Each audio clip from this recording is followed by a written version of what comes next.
রাতে যথাসময়ে দু বোনের খাওয়া দাওয়া শেষ হলে রাজেশ্বরী ধুলো ধুলো চোখে নয়নতারার দিকে দেখতে লাগলো আর মুচকি মুচকি হাসতে লাগলো। কিন্তু নিজের চোখ বারে বারে ঘুমিয়ে বুঝে সত্ত্বেও সে তখনও বুঝতে পারল না তার ওষুধ তারই উপরই প্রয়োগ করা হয়েছে। শুধু বলতে লাগলো, দিদি ঘুমাবি না? নয়নতারা বলল, সামনে আমার বিয়ে, ঘুম কি আসে রে? রাজেশ্বরী মুচকি হাসলো, কিন্তু আর দাঁড়িয়ে থাকতে পারল না, ঢলে পড়ে গেল মাটিতে। নয়নতারা কিছুক্ষণ চুপ করে হতাশের মতো দাঁড়িয়ে থাকলো। ভয় এবং মায়ায় তার হৃৎপিণ্ড ধুকধুক করে যাচ্ছে। তার সুন্দর বোনটাকে ভালো করে দেখতে লাগলো। খুব ভালোবাসতো রাজেশ্বরীকে, কিন্তু ছেড়ে দিলে ও নয়নতারাকে বাঁচতে দেবে না। হিংসা এবং ষড়যন্ত্র এমনই জিনিস, একবার মনে ঢুকলে সবাইকে ধ্বংস করে, তারপর ছাড়ে। রাজেশ্বরীর সুন্দর মুখটা ভালো করে ধরে দেখতে থাকলো নয়নতারা। মনে মনে বলল, কেন বোন, কেন আমার এত বড় সর্বনাশ করবার ইচ্ছা তোর মনে জাগলো? আমি তো তোকে কোনোদিনও ফল ভাবিনি। সারা জীবন নিজের বোনের মতো স্নেহ করিয়েছি। মা বাবা তোকে কিছু বললে আমি রুখে দাঁড়িয়ে তোকে বুকে আগলে নিয়েছি।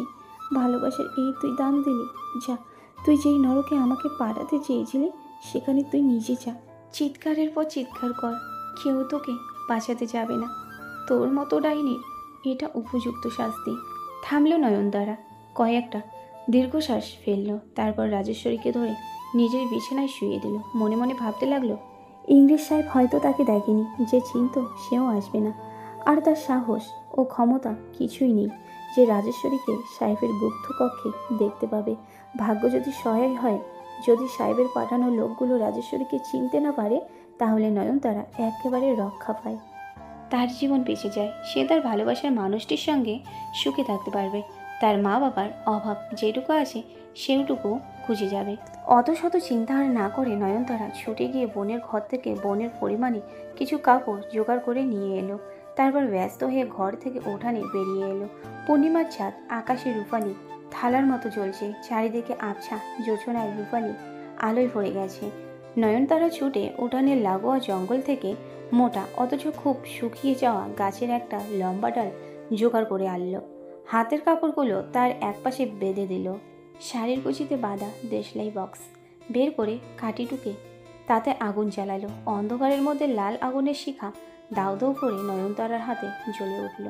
সেটাকে উঁচু করে শূন্য এপাশ ওপাশ জোরে জোরে দোলাতে লাগলো। অল্প সময়ের মধ্যে নিস্তব্ধ রাত যেন চারিপাশে হঠাৎ সজাগ হয়ে উঠল। দূরের পথ থেকে কিছু মানুষের চাপা গলারও পায়ের শব্দ শোনা গেল। নয়নতারার নিজেকে নিরাপদ মনে হলো না।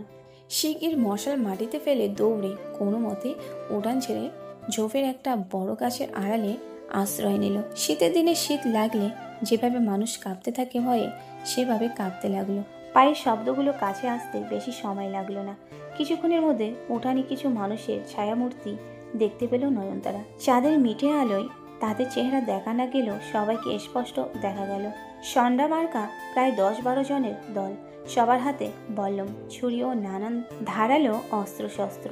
তাদের একজন এসে তাড়াতাড়ি মাটিতে জ্বলতে থাকা মশালখানি নিভিয়ে দিল। কুটিরের ভিতরে দুজন প্রবেশ করলো, বাকিরা বাইরেরটা ভালো করে পাহারা দিতে লাগলো। ঘরের মধ্যে মেয়েটি অঘরে ঘুমিয়ে আছে। একজন সারা ঘরে এদিক ওদিক ভালো করে খুঁজে দেখে বুঝতে পারলো ভিতরে আর কেউ নেই। বিছানায় ঘুমন্ত সুন্দরীটি কিছুই টের পেল না। হাতের কাছে এমন সুন্দরীকে পেয়ে সেই লোকটা রূপবতীকে একটু আদর করে নিল। অপরজন মুচকি হাসলো। বাইরে কেউ কিছু জানতে পারল না। ঝোপের আড়ালে লুকিয়ে থাকা অপরূপা কন্যাটি নিজের বোনের পরিণতির কথা ভেবে নিঃশব্দে ফুপিয়ে কেঁদে চলল। নয়নতারা অন্ধকারও দেখতে পেল অগোচরে তাদের কুটিরে ঢোকা দুই অনুপ্রবেশকারী তার একমাত্র বোনকে কাঁধে নিয়ে বাইরে বেরিয়ে আসে। নয়নতারার বুক প্রচণ্ড পাপের অনুশোচনায় ভেঙে গুড়িয়ে যেতে লাগলো। এ কি করলো সে? সে কি পারতো না সুন্দরের কাছে খবর পাঠাতে? কিন্তু এইটুকু সময়ে কিভাবে সে খবরটা দিত? রাজেশ্বরীকে নিয়ে যাওয়ার সময় যদি বাধা দিতে যায়, ওই পশু লোকগুলোর কাঁধে নয়নতারাকেও দেখা যাবে।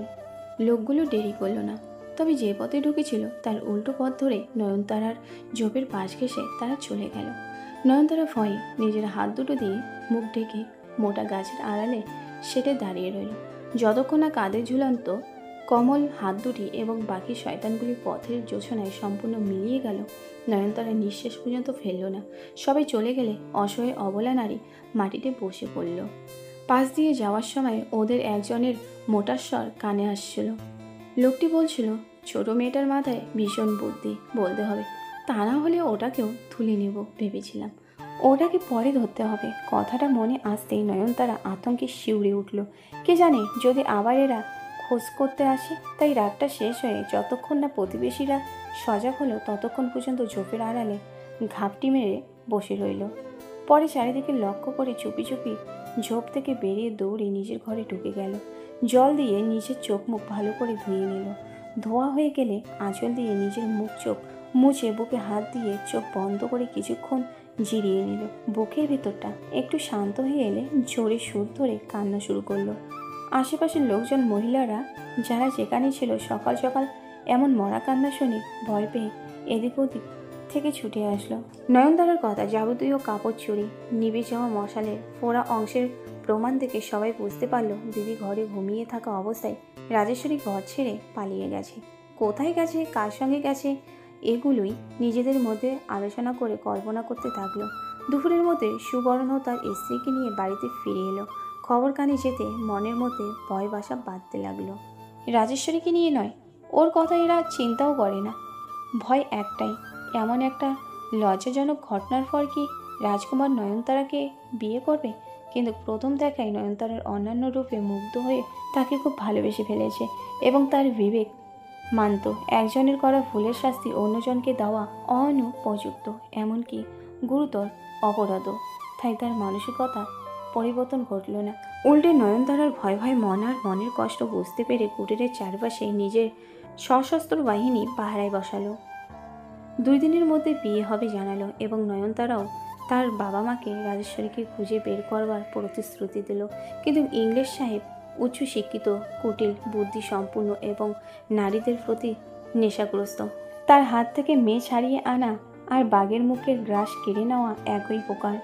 তাই শত চেষ্টা করলেও সুন্দরের সৈন্যের দলেরা কিছুই জানতে পারল না এই রাজ্যের কোনো এক কোণে কোনো এক নীল কুটিরে রূপালীকে পশুর মতো কোনো ইংলিশ সাহেব দিনের পর দিন পাশবিকভাবে নির্যাতন চালিয়ে যাচ্ছে।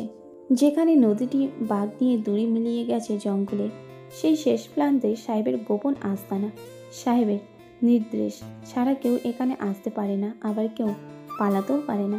প্রাসাদের বিশ্বাস্ত অনুচরেরা সাহেবের নির্দেশে নবমেয়েদের এখানে তুলে আনে।